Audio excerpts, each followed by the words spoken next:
up, you beautiful bastards? Hope you're having a fantastic Thursday. Welcome back to the DeFranco Show, and let's just jump into it. And the first thing we're going to talk about today is the incredibly important update around the Alinity PewDiePie collab DRM situation. And if you didn't see yesterday's show, I'm going to kind of give a simplified summary of a thing that I mentioned yesterday, and then now the new information that we are being given via Alinity. So the whole story started, of course, with Alinity, who's during a live stream watching a PewDiePie video. He uses like 4 seconds of her. He's doing an eye tracking video. He refers to the several women in the video as Twitch thoughts. She has a huge reaction, says I'm going to strike him for saying that. We later learn that she doesn't mean strike, that she means claim, but we see her storm off. And separately, we did learn that PewDiePie's video did get claimed, and we got confirmation of that from Felix. And one of the biggest updates to this story is Alinity did eventually get back to me with a statement. She also released it publicly. I asked if we could have a call because there were some things I didn't understand. There were some things I needed clarified, but one of the biggest pieces of information that stood out is that she claimed she actually never contacted Collab DRM to do anything to Felix's video, saying neither she nor her manager actually contacted Collab DRM to do anything. I don't think he did anything. He didn't do anything. If it did get flagged, it was because of them, yeah.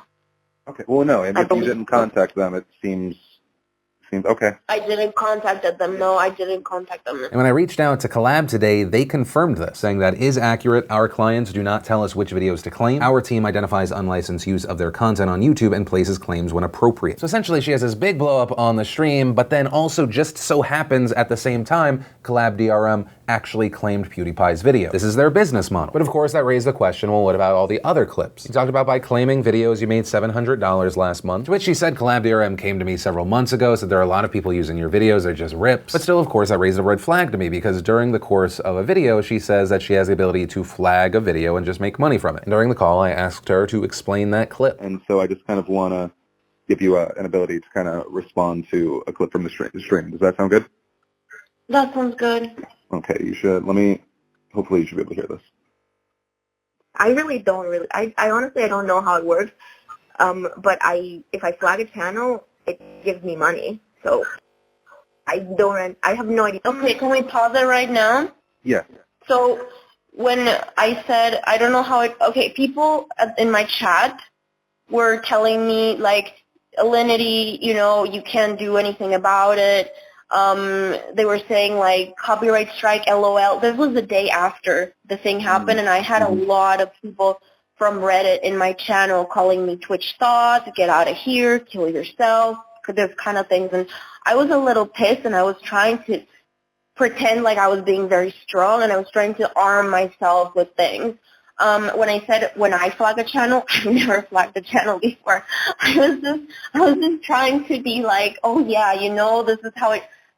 What I meant is, like, the only thing I know about how that works is that they pay me. So essentially, because she felt powerless, because she was being bombarded by people to feel powerful, she said, I can do this. Because, on the internet, if you say things like, guys, we have to stop with the Harambe memes, you're gonna get 1 million Harambe memes. She acted like she had that power as kind of a failed attempt to control the situation. And I also asked her about the clip where she says, I make $700 a month. And at that point, she explained a situation where Collab was really only supposed to claim videos where there wasn't anything transformative, that she trusted the company, that it was all automatic. They did everything for her, and she just trusted that they would do the right thing. And so when she initially saw that Felix removed his video, re-uploaded it without that clip, she thought, oh, okay, Collab DRM is a very big company. They must know the law. Everything must be fine. I trust it, and I guess this is the way it works. And so that's why it seems like this incredibly unfortunate situation where she has this huge, massive reaction because of the Felix video. And so because she doesn't want to feel like a victim, she puffs up her chest. She acts like she has all this power. She points a metaphorical gun. Turns out that gun's filled with blanks, but then when someone else separately, not because she told them to, completely out of her control, someone else shoots Felix. Based off of everything that led up to that situation, and then after, to maintain this facade of, oh yeah, I actually have power, it looked like she did it. Alinity also saying to me that despite her having a contract, she is going to try to get out of it so she no longer works with Collab. Now that said, because it is incredibly important to me that everyone kind of get their fair shake, their fair chance to explain their side of the story, I reached back out to Steve Bettinger of Collab. And the first question I asked him was, in the last email when I asked about the PewDiePie claim, after you adjusted your first response. That was where he said Collab DRM never claimed or issued a takedown of the PewDiePie video you're referring to. You mentioned that the content was fair use and said Collab DRM never issued a quote strike, but based on an email PewDiePie provided, it does appear that Collab DRM did claim his video. Is it a Collab DRM policy to claim videos that include content that abides by fair use? If so, what is Collab DRM's justification? To that, he said, no, it is absolutely not a Collab DRM policy to claim videos that include content that abides by fair use. When I asked, was the claim against Felix's account an error? He responded, yes, we believe this was an error in judgment. After sending an initial response to your questions yesterday, a member of our rights management team informed us that they had claimed PewDiePie's video over the weekend. We were previously under the impression that the video had not been claimed because there was no evidence of a claim on the re-upload. In light of that information, we had to update our statement. If PewDiePie had disputed the claim on his initial upload rather than deleting it, the claim would have been escalated to a manager and released on the basis of fair use. Regarding the claim against the small creator we mentioned, he says the same member of our rights management team also claimed this video. However, this claim was disputed and released after the claims manager determined it to be fair use. Adding, we were reviewing all claims placed by this member of our team to ensure no further errors were made and need to be corrected, and referring to the claims as outliers, saying this is a decision that was made by an individual team member upon detecting a content match. We place thousands of manual claims per month. When operating at such a large scale, human error is bound to play a factor. And so the TLDR of that is what happened with Felix and the other creator were mistakes, but they are the mistakes of an individual that we are now reviewing. Essentially saying this is not who we are as a company. And to me personally now at this point, I don't even think of this situation as an Alinity situation. I see this as a Collab DRM, a YouTube, a business practices situation. Because you can dislike or disagree with Alinity's huge reaction to the Felix video. You can dislike that a creator trusted a company and based off of their actions had a complete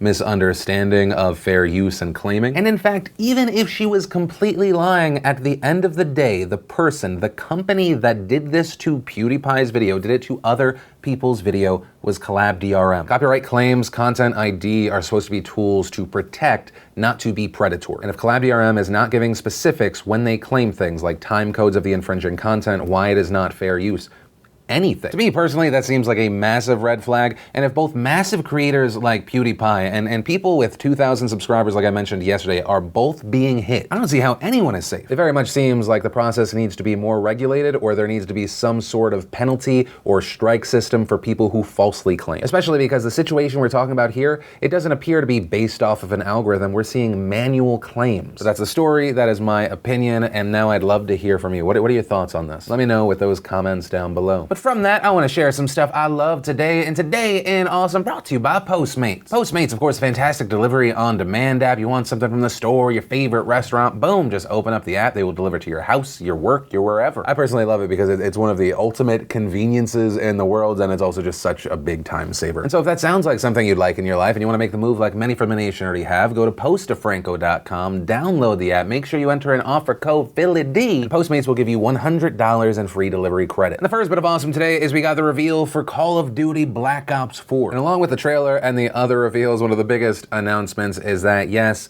Black Ops 4 will have a Battle Royale mode. They did not say, however, how many players this mode will support. Then we got the new Red Band trailer for Sorry to Bother You, which once again looks fantastic. We got a trailer for Destination Wedding with Keanu Reeves and Winona Ryder. We had Wired answering a question I never asked, why it's almost impossible to juggle 15 balls. We got a trailer for Sense8, the series finale. Vanity Fair gave us everything Terry Crews does in a day. And if you want to see the full versions of everything, I just shared the secret link of the day, anything at all. Links, as always, are in the description down below. And then let's talk about an update around the Fairfield 10, the story about those 10 kids in Fairfield, California that were rescued. And if you missed that story, police were responding to a call about a missing 12-year-old boy. And during their search, they started in the home and they reportedly found 9 other children living in unsafe and unsanitary conditions that included, quote, garbage and spoiled food on the floor, animal and human feces, and a large amount of debris, making areas of the house unpassable. Additionally, the police said that the children also reported abusive incidents that included puncture wounds, burns, bruising, injuries consistent with BB or airsoft guns. The mother, Ina Rogers, disputed these accusations, and over the past 2 days, a lot more information has come out. Wanda Rogers, Ina's mother, who's currently housing several of the children, spoke with media, and she accused her son-in-law of devil worship. And she provided pictures and video to the media that she says shows his devil room, along with photos of the children with visible scars from hot water, choking, being shot with a dart gun. She also said he would take the baby and slap it in the face and put duct tape on the baby's mouth to make it shut up, and then he'd beat them up for the baby crying and waking him up. And while police have not publicly commented or confirmed any of the grandmother's specific claims, new information about the case has been made public that alleges horrifying abuse. So the father, Jonathan Allen, he has already pled not guilty to 9 counts of felony child abuse, 7 counts of felony torture, and he is currently being held on $5.2 million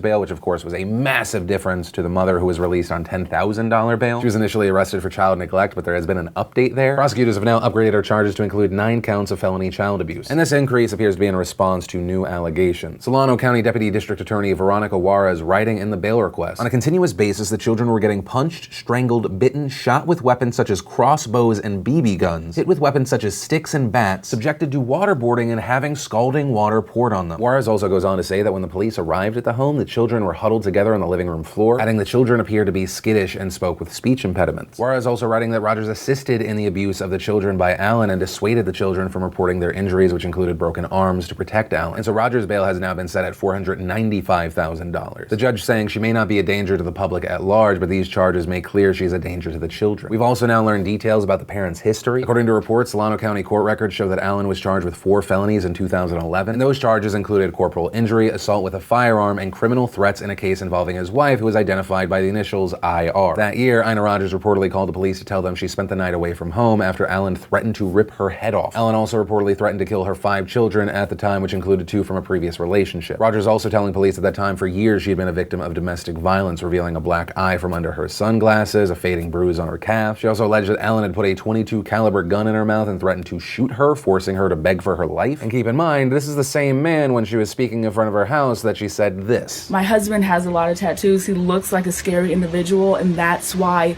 people are so quick to judge him, but absolutely not. My husband is an amazing person. We've also now seen interviews with Jonathan Allen from inside the county jail. He says Wanda Rogers is lying, that she's doing it for the money. Regarding the allegations that he worshipped the devil, he said he does not, but then also added that he does offer magical services. Also regarding all the poop on the ground, he said it was his German shepherds that blew up the bathroom. He's then asked, well, why wasn't it cleaned up? He said it was cleaned up, but then they went back, but if you look at the video, that doesn't really seem to add up. But that's where we are as of right now. Rogers and Allen are set to go back to court May 24th, and we'll have to wait to see what happens. Then I had a lot of people asking me to talk about this Kim Kardashian controversy, and I'm gonna knock out this story really quick just because I want to get across a message. So there's been some outrage and backlash recently because Kim Kardashian advertised appetite suppressant lollipops. She marks it as ads, says they're literally unreal. She hits people with the hashtag suck it, and the backlash was pretty much immediate after that. Many people calling her irresponsible for promoting unhealthy weight loss. You even had actress Jamila Jamil, who stars in The Good Place, having one of the most notable responses, tweeting, "No, fuck off, no, you terrible and toxic influence on young girls. I admire their mother's branding capabilities. She is an exploitative but innovative genius. However, this family really makes me feel actual despair over what women are reduced to." Later adding, maybe don't take appetite suppressors and eat enough to fuel your brain and work hard and be successful, and to play with your kids, and to have fun with your friends, and to have something to say about your life at the end other than, I had a flat stomach. Additionally, you had people like blogger M. Sheldon writing, does she have absolutely no shame? To which I want to respond, why'd you ask that question? You know, this is incredibly damaging and dangerous. Activist Liam Hackett writing, eating disorders are a very real issue for a lot of young people, and to see Kim Kardashian actively encouraging her fans to develop an unhealthy relationship with food is terrifying and gravely concerning. Adding, it clearly shows that she favors her payday above the health and well-being of her impressionable audience. Now at this time, it can't be confirmed whether Instagram took down the post by error as they're claiming in a statement, or if Kim Kardashian herself deleted the advertisement, but as of recording, it is no longer on her page. But that said, she still promotes products from that same company. You know, those teas, which I call shit your pants teas, which is always one of my favorite things on Instagram because it's usually a girl, she's like, I'm so attractive. But it's funny to me because I'm just like, you're advertising what I imagine is explosive diarrhea. I also have things like meal replacement shake. I also think it's important to know that Kim Kardashian's not the only one, she's just one of the largest. You have people like Tori Spelling also advertising the lollipops, and while she got pushback, she hasn't deleted it. But what I ultimately want to say on this story is if you see people pushing supplements like this, do not take them seriously. Right, when it comes to supplements, they're not regulated by the US FDA. And because it's not closely regulated, it can be hard to see what is actually in things like this. Does it actually work? Is it safe? When it comes to people that want to be healthy, and I say this as someone that at my worst was like 265. Me healthy is around a 180, 185. There's no silver bullet, there is no quick fix. Often the things that cut the corners have horrible side effects, or when you stop using them, it just comes right back. And I say that as someone that has embraced those things in the past. I say that as someone that, as of right now, from where I was about I feel like a month and a half, 2 months ago, I'm 20 pounds down. But this time just doing it by making smart food choices that I can enjoy and live with, because it's the long term you have to think about, otherwise you're gonna yo-yo or there can be adverse side effects. And I also say that because I know that a lot of people when they talk about eating disorders or people having bad relationships with food, they often just think women. If you are a guy at any stage in your life and you are having weird feelings about food or any of all this bullshit, know that you are not alone, that it is not just a woman thing, it is a human thing, especially with how superficial our society is. So I just wanted to throw that out there because I have a platform, this story gave me the opportunity, and maybe that means something to one or two of you. Then let's talk about something President Trump said that went viral yesterday. You may have seen it in text form from the New York Times with the caption, "Trump lashed out at undocumented immigrants during a White House meeting, calling those trying to breach the country's borders animals." You also had tweets that just blew up sharing this clip. "We have people coming into the country or trying to come in. We're stopping a lot of them. But we're taking people out of the country. You wouldn't believe how bad these people are. These aren't people. These are animals.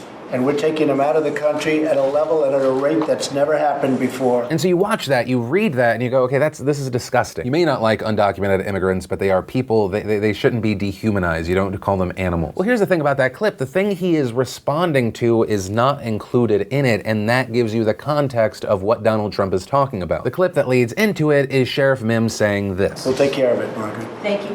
There can be an MS-13 gang member I know about. If they don't reach a certain threshold, I cannot tell ICE about them. So it appears that his statement is about MS-13 members. It's about gang members, these people committing violent crimes, and not in reference to everyone. And in Trump's defense, he has specifically referred to MS-13 gang members as animals. In July 2017, when speaking to law enforcement in Long Island, he said, "Few communities have suffered worse at the hand of these MS-13 thugs than the people of Long Island. They are animals." He also did so at CPAC this year. As far as the White House response to this, we saw Press Secretary Sarah Huckabee Sanders say today, "I don't think the term the president used was strong enough. It took an animal to stab a man 100 times and decapitate him and cut his heart out." And what she's referencing there at the end is a murder that reportedly was committed by MS-13 gang members. And I feel like this is something that I end up having to say every now and then, but when it comes to Donald Trump, just double check. There is no shortage of things Donald Trump has said or done, or things that his administration has said or done, where in context, representing the complete truth, there is a very justified what the fuck reaction. But when you have not just people, but you have things like the New York Times, the AP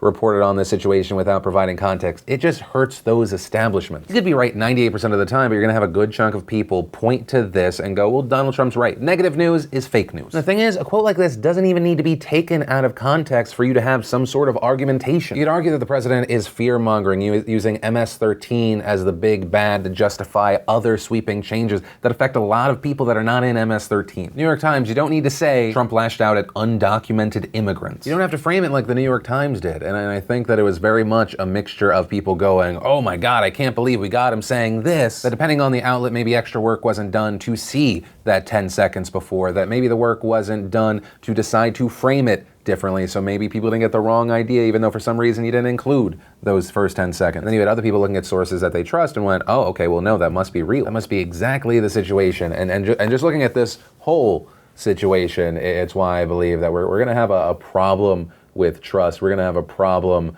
with the news in general for a very, very long time. And that's where I'm going to end today's show. And remember, if you liked this video, like what I try and do on this channel, hit that like button. If you're new here, hit that subscribe button, ring that bell to turn on notifications. They even sometimes work, which by the way, if you did miss yesterday's show, you wanna catch up, click or tap right there to watch that. Or if you need something lighter, you can click or tap right there to watch the newest behind the scenes vlog. But that said, of course, as always, my name's Philip DeFranco. You've just been filled in. I love yo faces, and I'll see you tomorrow.